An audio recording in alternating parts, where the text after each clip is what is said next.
Director Lokesh Kanagaraj இப்போ press meet ஒன்று நடத்தியிருக்காரு. அந்த ப்ரெஸ் மீட்டில் மீடியா பீப்பிள்ஸ் கேட்ட எல்லா கேள்விக்கும் பதில சொல்லியிருக்காரு. நான் சூப்பர் ஸ்டார் ரஜினிகாந்த் அவர்களுடைய கூலி படத்தை முடிச்சதுக்கப்புறம் கைதி 2 படத்தை எடுக்கிறது தான் என்னுடைய ஃபர்ஸ்ட் பிளான். ஆனால் கூலி படம் பண்ணிட்டு இருக்கப்பவே உலகநாயகன் கமலஹாசன் அவர்களும் சூப்பர் ஸ்டாரும் நாங்கள் 2 பேரும் சேர்ந்து ஒரு படத்தில் நடிக்கலாம்னு இருக்கோம். அதுக்கான கதை உங்ககிட்ட இருந்தால் சொல்லுங்கள், நம்ம பண்ணலாம் அப்படின்னு சொன்னாங்க. நானும் கூலி படம் முடிச்சதுக்கப்புறம் கைதி 2 படத்தை எடுக்கலாம்னு நினச்சேன். ஆனால் இப்படி ஒரு ஆப்பர்ச்சுனிட்டி கிடைச்சதை நான் மிஸ் பண்ண விரும்பல. ஏன்னா கிட்டத்தட்ட 45 வருஷமாக அவங்க 2 பேரும் சேர்ந்து நடிக்கல. இப்போ நாங்கள் 2 பேரும் சேர்ந்து நடிக்கிறோம். அதுக்காக ஒரு படம் பண்ணுங்க, அதுக்கான கதையை ரெடி பண்ணிட்டு வாங்க அப்படின்னு சொன்னாங்க.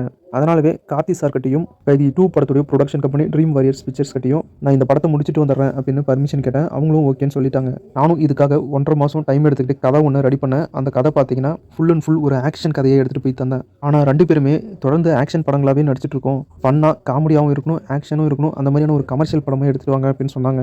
எனக்கு ஆக்ஷன் படம் மட்டும்தான் சார் வரும், எனக்கு கமர்ஷியல்லாம் வராது. இன்னும் அவங்க 2 பேர்கிட்டையும் சாரி கேட்டுட்டு நான் அந்த ப்ராஜெக்ட்லேருந்து வெளியே வந்துட்டேன். சரி, அதுக்கப்புறம் கைதி 2 ஆரம்பிக்கலாம் அப்படின்னு நினச்சேன். அந்த டைமில் தான் கைதி படத்தில் டில்லி அப்படிங்கிற அந்த கேரக்டருடைய பொண்ணு கேரக்டரில் நடித்த அந்த பொண்ணு இப்போ பெரிய பொண்ணாக வளர்ந்துருச்சு. நிறைய சோஷியல் மீடியாவில் அந்த பொண்ணுடைய ஃபோட்டோஸ்லாம் பார்த்தேன். நான் கதை எழுதுறப்ப அந்த பொண்ணு சின்ன பொண்ணாகவே தான் இருந்துச்சு. அதாவது கைதி 2 கதை எழுதுறப்ப. இப்போ அந்த பொண்ணு பெரிய பொண்ணு ஆயிட்டதுனால மறுபடியும் கைதி 2 படத்துடைய கதையில் சில சேஞ்சஸ் பண்ண வேண்டியதாக போச்சு. இப்படி கைதி 2 படத்துடைய கதையில் ரீஒர்க்கு, அதுக்கப்புறம் உலகநாயகன் கமலஹாசன் அவர்களோடையும் சூப்பர் ஸ்டார் ரஜினிகாந்த் அவர்களோடையும் சேர்ந்து பண்ண போகிற ப்ராஜெக்ட் அப்படின்னு இந்த விஷயங்களுக்காகவே நிறைய டைம் போயிருச்சு. அதனால் கார்த்தி சார் கைதி 2 படத்துக்காக அவர் கொடுத்த ஷெடியூலுக்கான டைமிங்கே முடிஞ்சிருச்சு.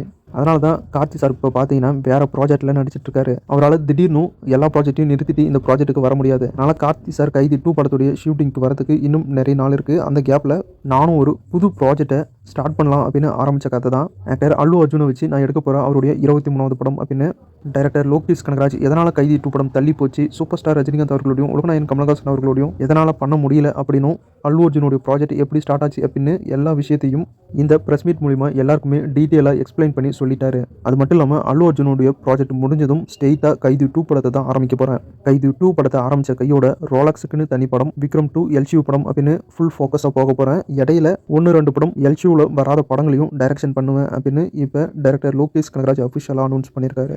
கண்டிப்பாக டைரக்டர் லோகேஷ் கனகராஜ் டைரக்ஷனில் அடுத்தடுத்து எல்சியூ யூனிவர்ஸ்லேருந்து அடுத்தடுத்த படத்தை நம்ம எதிர்பார்க்கலாம். அது மட்டும் இல்லாமல் சூப்பர் ஸ்டார் ரஜினிகாந்த் அவர்கள், உலகநாயகன் கமலஹாசன் அவர்கள் இவங்க 2 பேரும் சேர்ந்து நடிக்கிற படத்தை டைரக்டர் லோகேஷ் கனகராஜ் டைரக்ஷன்லையும் நம்ம கண்டிப்பாக எதிர்பார்க்கலாம்.